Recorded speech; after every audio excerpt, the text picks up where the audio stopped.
Ah, happy Monday. Let's see, we've got one more Monday after this before we get to Thanksgiving, which I think is fantastic.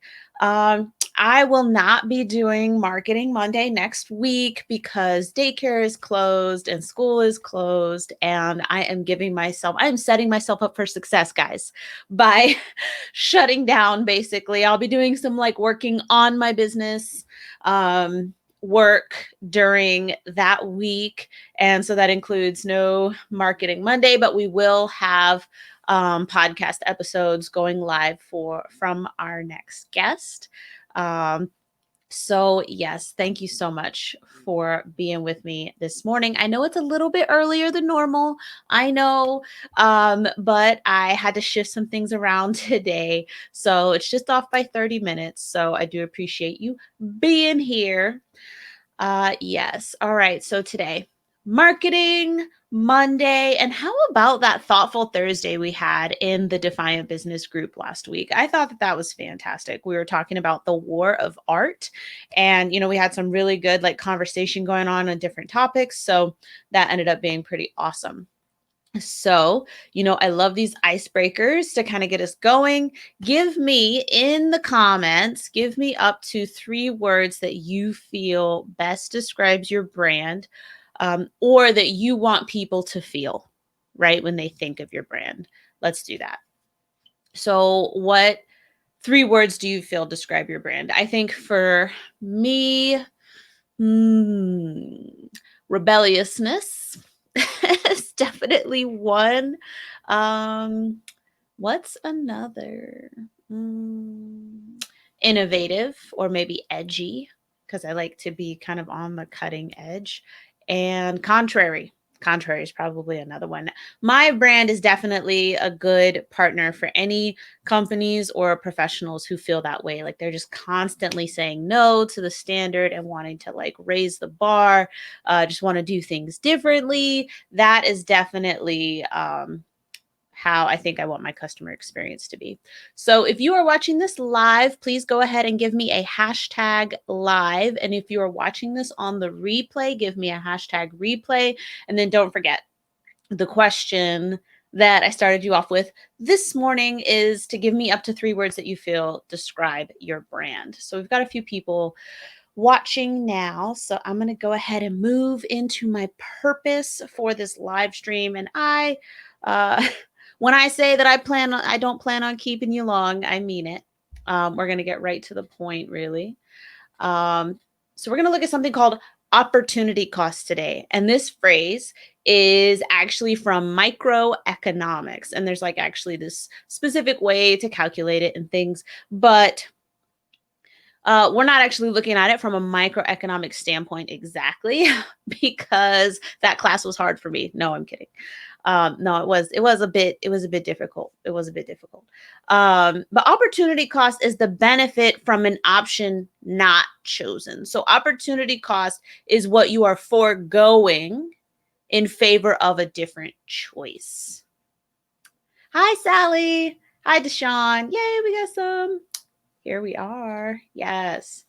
So opportunity cost is when you choose not to do something. The benefit, whatever those benefits would have been, that's what you've chosen not to do. So what I want you to think about it as, yes, you know me, I got some pictures. I got a picture here for you. I want you to think of it like this. Let me get rid of the banner real quick. I want you to think of it like this, right?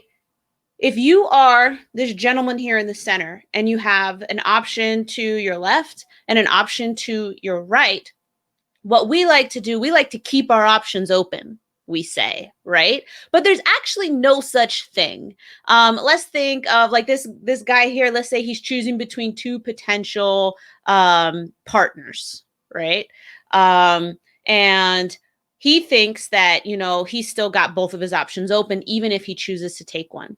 This is actually really far from the truth. In this moment, you have 2 options. Once you pick, you cannot revisit this moment exactly the way that it was, right? Because time continues to go. Now, could he potentially break up with that one partner and go be with the other partner? Sure, but that's not like he's not rewinding back to that same moment to experience it all over again, but with a different choice. So when he makes a choice to be with one partner to the exclusion of other partners, that's the opportunity cost. Now, as business owners, what this means for us is that we always want to choose the option that has the most benefit for our business. So it's not even that you're necessarily choosing one option and everything else sucks. You have to choose the options that make the most of your resources. Most people think of money. Most people think of money when they think of resources, but that's not your only resource. It's not. Actually, it's not even your most important resource. I mean, it's important in terms of paying bills and stuff like that, right? But your time.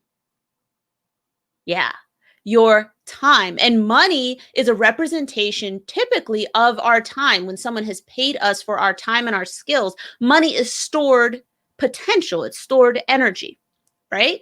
So, yes, you can lose money, but you can earn more money. But what you cannot get is more time. And so, in terms of looking at entrepreneurs and entrepreneurship, this is where we go most into debt. We will, like to say, an entrepreneur is somebody who will work 80-hour weeks for themselves to avoid working 40-hour weeks for someone else. And we all kind of chuckle and we think it's funny. But the fact of the matter is you working 80-hour weeks isn't the problem. Are you not calculating the opportunity cost of every single one of those hours properly and making the most of them? Right? And that's typically something I run into with my clients because they're typically experiencing marketing overwhelm. I like to call it the marketing hamster wheel, where you're like, I'm doing all the things. I'm doing all the things, Ruthie. I'm on social media. I'm on blogging. I'm blogging. I'm making videos. Oh my goodness, I'm doing everything, right? Like that's it, right? And you're like, I'm going so fast, but you're actually not going anywhere. You're actually not going anywhere. And that's typically what I run into with my clients when I start working with them is they feel that hamster wheel and it's just going and they feel like they're going fast, but they're going nowhere fast. Yes. So, okay, good. We got people chatting it up in the comments. They're getting it. Okay, so how does opportunity cost apply to your marketing? Okay. So there's two, I think, probably easy ones, and we'll go with the easy ones. The two primary easy ones are your time, which we just discussed, and your marketing budget, right? So your marketing budget is how much you can spend, how much you've budgeted to spend for marketing. Most companies, especially solopreneur type companies or companies that are brand new, typically do not spend as much on marketing as a more mature business would, but newer companies, newer businesses are also setting up things like client fulfillment operations and things like that. So they have to spend the money there as well. Sally is feeling the hamster wheel. I'm telling y'all, it's like this, right? Like if you have kids, if you've ever watched them run around in a circle, that's pretty much it. Like my 4-year-old was running around in a circle yesterday, and yeah, he was going super fast, but going nowhere. So looking at those two things, right? Your time and your marketing budget. And we're going to dive a bit deeper into both of those with a good example. Y'all know I love my examples. But I also wanted to take a quick look at some of the secondary and tertiary effects, right, of opportunity cost when we look at things like time and marketing budget. So first of all, you can't use that time for something else once you've already used it, right? Like once you've promised your time or committed your time, right? Because just a few weeks ago, I was talking about marketing consistency and how important it was to be consistent. But you want to know something? You can consistently go in the wrong direction. You can consistently do the wrong things. And if you are consistently doing the wrong things, you are not going to get the result that you're aiming for. You are going to get the result that you invested in with your time and your money. That is where you will get it for sure. Now, let's apply this to blogging. I could apply it to video and other things too, but video is a bit more of a complex topic, and blogging is a bit easier because many of you probably already have blogs. So that's what we're going to do. So how long does it take to write a blog post? Let's say it's 2,000 words. you're going to like smash this topic, whatever topic it is that you're writing about. How long would it take you to write a 2,000 word blog post? If you're thinking, okay, well, I've only ever written maybe like 500 words or maybe, 1,000 words, just, at times it by 4 or double it. So think about that. How long would it take you to write that blog post? Let's say it's a topic you know really well. You don't even have to do an extensive amount of research because you know this topic like the back of your hand, right? Although, there's not much variance on the back of my hand now that I think about it. This side of your hand's got is way more interesting. All right, so according to studies, it takes professionals about 4 hours to write a blog post. And the studies that I saw, they weren't really showing, how long the blog post was necessarily. But I would say between writing it up, 2,000 words, writing it up, creating graphics if that's what you're going to do, which you should do, uploading it into your CMS, making sure the SEO is like tight, and formatting it, and then coming up with your promotion and distribution for that blog post, I would say you could easily hit 8 hours on a single blog post. And then you're like, well, Ruthie, it's fine. I'm not doing those things. Oh, you're choosing not to do everything that you could do to make that blog post effective? Opportunity cost. You may be saving some time by not doing all of the things that I just listed. But how is that impacting the ROI of your blogging efforts? Here we are, back at opportunity cost. So that's one thing, right? And so let's say you're blogging weekly. And you've calculated your internal hourly rate because, I definitely don't encourage you to work by the hour. But let's say you're calculated your internal hourly rate at $300 an hour. Your cost of writing that blog post, and we're saying it takes 8 hours, is somewhere between, okay, let's say, so it's 4 to 8 hours. If it's 4 hours, that's $1,200 a week. If it's 8 hours, it's $2,400 a week. That's what it costs. That cost is not necessarily a problem as long as blogging is part of a strategy that generates leads for you. Okay? But what if you spend a year or 5 blogging about the wrong things? So what I mean to say is that, yes, your blogging efforts were solid, but if you had chosen different topics to blog about, if you had done the research or hired someone to do the research for you to determine what you should actually be blogging about, then the ROI on your marketing, your blogging efforts would be much higher. Like I said, you can consistently do the wrong things. Just like someone can consistently eat too many brownies. I made brownies last night. I had one. But just like I can consistently make brownies and eat too many brownies, that's what you can do with your marketing. You can consistently do low ROI activities because you thought the most important thing was being consistent. And that's just not the case. What if you pay someone? What if you outsource it? That's better, right? Like, okay, so what if I'm at 300, I'm at 500, I'm at $1,000 an hour. I outsource it and I can pay someone else, whatever their project rate is. And in terms of a blog post for outsourcing for something that's 2,000 words, depending on the topic and the things you want them to do, you can expect to pay somewhere between $500 and $2,000 for a 2,000 word blog post. And I know some of you go, oh, that's way too much. I know people who pay less, blah, blah, blah. Okay, well, if you've seen my content, I would say you'd probably be hard pressed to find somebody who writes my content for less, right? Because I don't write for less. So the content that I've produced for clients does not come for less, right? So if you're like, oh no, 2,000 word blog post, I can find somebody to write that for $200. And I'm like, yeah, I could too if I wanted to do extensive amounts of editing. Oh no. And we're back to opportunity cost. You may have paid them $200, but if you spend hours editing, if you spend hours fixing it, Well, we're back at you being $300, $500, $1,000 an hour, right?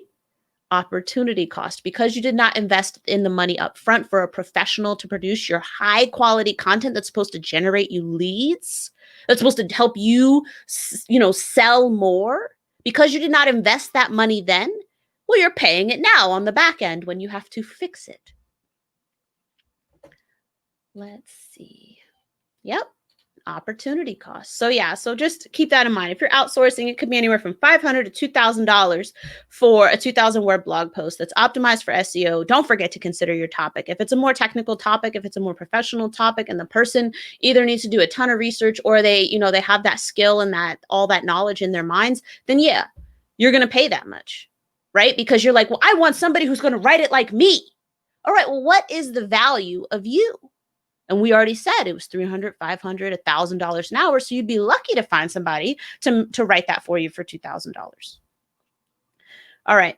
The other thing, so looking at money, opportunity cost, looking at your marketing budget. So we talked about time and how else could you have used that time, right? Maybe instead of writing a blog post, you could have been doing puzzles with your kids or, playing catch outside, going for a walk, exercising, taking care of your biology, right? So that was time. What about money? Well, once you spend that money, can you make more money? Sure. But that particular amount of money, those particular dollars, let's say they're all real dollars, and let's say they're, in my hand dollars, that particular dollar with that particular serial number, I cannot spend this another way because I already spent it the way that I did. So when you invest in tactics ahead of your strategy, you have spent that money. Yes, you may make more money, but you've already spent those dollars. You cannot re-spend them unless you get a refund. But even if you get a refund, you've also spent time, and that person cannot refund you time. That person cannot refund you time. How valuable is your time? How much of it do you have to waste? These are the types of questions you have to ask when you're looking at your marketing strategy, as many people are doing right now, during this season. And that's why I've been talking to more people, because more people are thinking, okay, what about my marketing strategy? So I'm having more conversations right now, because much like how people think, oh, I will lose weight in January, that's when I'm going to start. A lot of people like to do marketing strategy development in the months leading up to the new year because that's just a good time for it. Honestly, it's a really good time for it. Let's see. So it's a really good time for marketing strategy right now. And you have to consider your time as a resource, your money as a resource. You cannot get that time back. And unless you get a refund, you're not getting that money back either, right? But you've lost the opportunity. By choosing one opportunity, you lose other opportunities. And you're like, well, what if I just keep doing what I'm doing? All right, well, unlike this picture, just imagine that this picture is the same, but eventually the stairwells disappear. When you choose to do nothing, that is a choice. That's a choice.